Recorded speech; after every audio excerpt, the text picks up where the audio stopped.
I'm also a drug addict, right? I don't know if you can tell that about me or not, but um, so if I tell you about my story, it would start probably before me, right? It would start with my parents, And the thing about them is they were also uh, drug addicts, right? And so we learned from an early age where the happiness was associated with drugs and alcohol, right?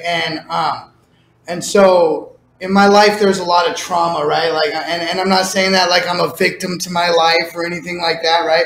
But there's just a lot of traumatic shit that happened, right? Like, and for context to that, and it's a little bit gory, but like when one of my first memories as a kid, right, was my mom and dad were fighting, and I mean they used to like get into some knockdown, drag out fights, right? And my mom was going to leave, and she was going to take us, me and my older brother, with her. And my dad says, "You're not taking my kids anywhere." Well, she was standing in a doorway and had her hand in the doorway, and it was like a solid oak door. And he kicked the door shut, and he popped the top of her thumb off, right? And I mean, and so there's just like stuff like that throughout my childhood growing up, right? Like just traumatic stuff that happened, right? Like it was just messed up, And so growing up, like it was just a lot of chaos, right? And so at like probably 4 years old, maybe five, I don't know. My mom came home one night and had claimed that she had been raped. And my dad, I don't know her, and my dad got into it again, and he packed us up and shipped us off to my grandparents' house. And that was probably the only normalcy that I would have in my life, pretty much ever until I got sober, right? We did like the T-ball thing, went to like first grade, stuff like that. I don't know if that's about like probably 5 or 6, I think, right? And I remember my dad coming by. He was a long haul truck driver, right? And I remember my dad coming by and that was where like the first feelings of like feeling like I wanted to belong, right? Because I remember he showed up and he took my older brother with him and to go trucking with him and I remember like being in the room, hiding behind a little door, crying or whatever, right? Because like I too wanted to go, so like wanting to belong, right, and be a part of and so around like. I don't know, it was after first grade, it was the summer of second grade or before second grade, right? My parents thought that they were going to do us a solid and get back together, right? It was time for them to be parents again. And so they moved us out to Gold Bar. Well, I don't know if you guys know where Gold Bar is. There isn't a whole lot of stuff to do out there, right? And so we moved out there, and the only people that we were friends with at that time, like I was like 7 years old, going on to be 7, right? Because I was always in between grades, right? Like my birthday was in August, so like they could have started me early or made me wait a year. They started me early, right? That's why I didn't do very well in school. I blame that on that, right? But and that's okay, right? But so the only kids we knew out there, right, like were like 15, 16 years old, right? And me and my brother were 7, 8 years old, hanging out with people that are 15, 16 that weren't necessarily doing all the appropriate things that 15, 16-year-olds should do, right? So I started smoking consistently at 7. Right. And like I'd go steal packs of cigarettes from my grandma or from the store and stuff like that. Right. Like, and basically, so what I'm trying, the picture that I'm painting, right, is so through my whole childhood and growing up, my life was just kind of on a slope like this. Right. And like sometimes it was like this, sometimes it was like this, most of the time it was like this. Right. But never was there any point until I got sober where it was like coming back up. Right. I'm on the rebound. Right. Like, and it would progress like that, right? And so I seen my parents lose a lot of things, right? And again, it just became so normalized, right? The loss and the partying and the chaos and the madness and the drugs and the alcohol, it all became just normalized, right? And it got to a point where like, it became okay for us to do drugs, right? And to drink and stuff like that. And my parents, they were the cool parents, right? Where all my friends could come over and drink and smoke weed and party, right? And so like, it became this point where like it was super cool, right? Like, oh right, yeah, we can go to Matt's house and hang out, right? And it wasn't, right? They were setting us up for failure our whole time, right? And I'm not saying that like I don't blame anybody for my alcoholism or drug use, right? Because I did become a blackout, piss my pants drunk, right? And I did become a sell my soul for drugs drug addict, right? And that's just who I became. As the years progressed, right, life got harder, and so did the drugs and alcohol, right? And it got to a point to where, this is me, and I don't know if you guys can relate to this, right? I sucked at drugs and alcohol, right? Like I told you, I was a piss myself drunk, right?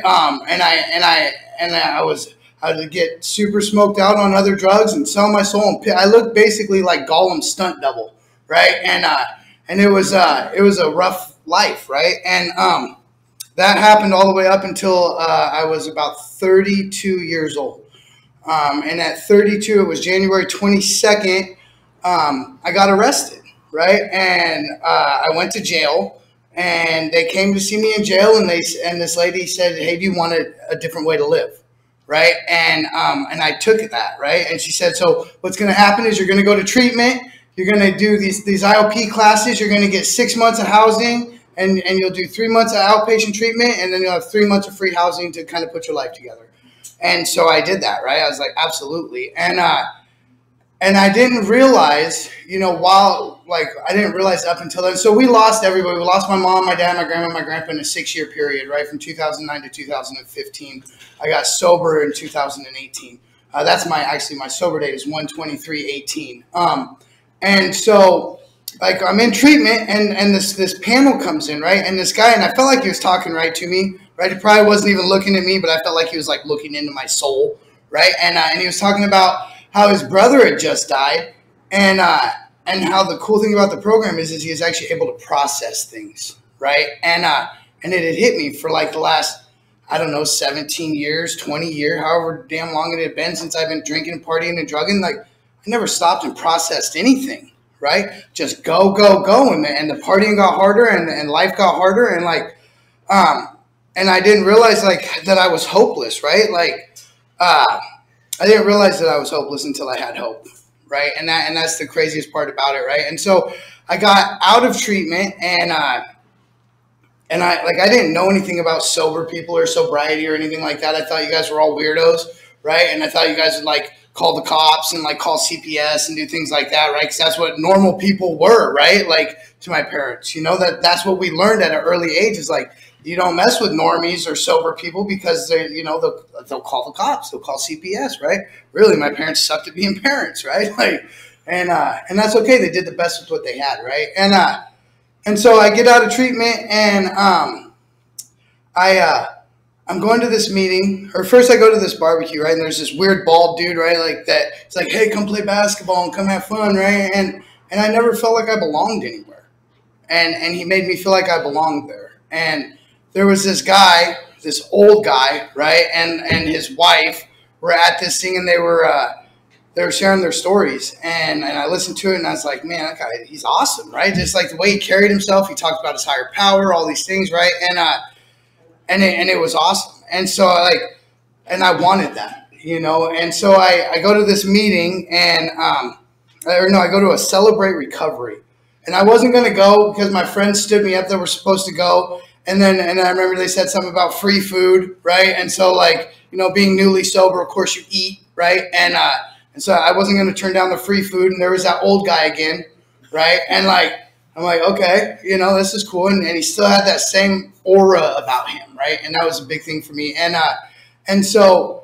I go to this meeting, later on in that week, and there's that freaking old guy again, right? And at this point, I had figured he was either stalking me, or, it was what all these people have been telling me, get a sponsor, do the steps, right? And I just thought it was cliche because I didn't really know how to do anything because I didn't know anything about life, right? And so I asked him to sponsor me, and I had this goal of getting through the steps in my first year. I wanted to get through the steps. I didn't want to rush it, but I wanted to get through the steps.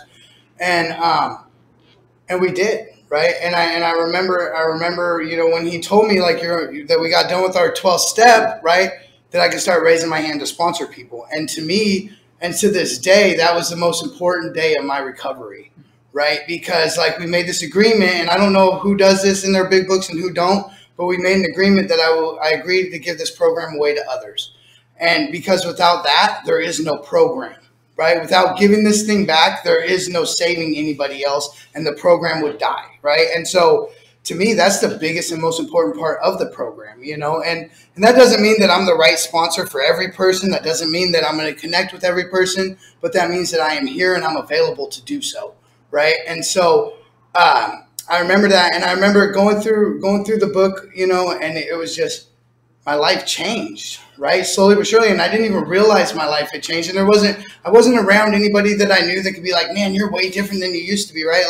Except my brothers, right? Which were another story, right? But I changed, and the cool thing about this program is, it changed the way that I think, the way that I act, the way that I react, the way that I handle situations, the way that I treat people, the way that I show up, and the things that I do.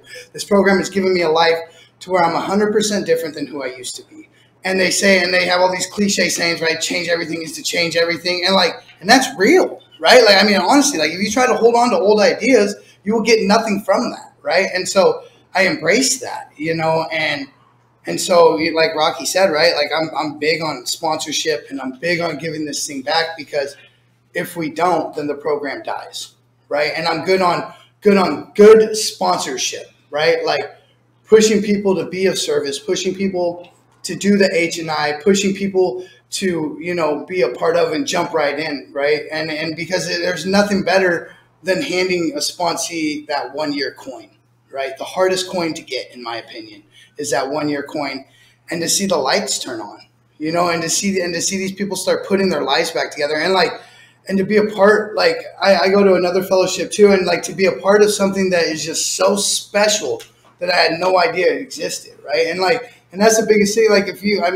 some of you do, some of you might not, and you might not have heard this, but if you don't have a sponsor, get one, right? And there's a guy in the meeting that I go to, and I absolutely love it. And you might know the saying that he says. It says, I'll tell you something that somebody told me 5 years ago. That's what I'm going to start saying 5 years ago now, because he says 20, but I'm going to say 5. I'm going to tell you something that somebody told me 5 years ago. Give this program an honest year's time, right? An honest year of getting a sponsor, working the steps, and putting in the same effort that you would have put into your drugs and alcohol. And if you don't like where your life is, in an honest year's time of working the program, then your misery could be refunded, right? And then he says, good luck and God bless. Thank you for being a part of my recovery. And to me, that, I mean, you can, right? Because no matter what you do, no matter what you go through, if you work this program honestly for a year, then the changes that you'll have in your life, you will not be able to mistake for anything but a blessing. And that's what I am, right? I am blessed, and I'm grateful, and I'm thankful every day. Like, life isn't always easy, and it's not always peachy, but like, it's a design for living that works. It's simple. It works, right? Don't complicate it. And I'm really good at complicating things, right? But not this, And so, again, Rocky, thank you for asking me to do this. I really appreciate it, right? I would say that I was nervous, but like, you guys get it, right? And that's the biggest thing, is you guys get it. And for me, like, it's a special place in my heart, and I'll do this for the rest of my life. And I'm 2.5 minutes short, but I think that's all I got. Thank you.